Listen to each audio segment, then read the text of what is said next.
و شعر دیگر رو من میخوانم که گپ در اینجا آمد. زندگی آمد برای بندگی، زندگی بی بندگی شرمندگی، زندگی با بندگی زیبندگی.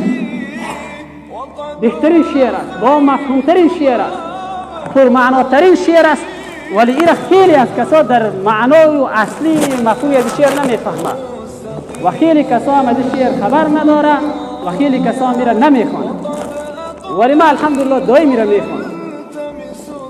میگم زندگی آمد برای بندگی، فقط یک کلمه. به این معنا نیست که خیلی زندگی فقط نماز است، روزه است و قرآن خواندن است و مسجد است، دیگه خلاص دیگه در پی از اینا باش. نه، اونطور نیست. ما اشتباه برداشت نکنیم. یک گپ را متوجه باشیم جوانان عزیز و گرامی دانشمندان امت، ما اشتباه برداشت نکنیم. دنیا را هم بگیریم به قدر اندازهش به جای درستش استفاده کنیم. اگر او دنیایی که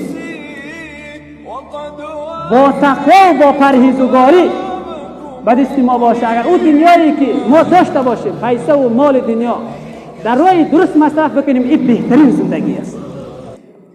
هم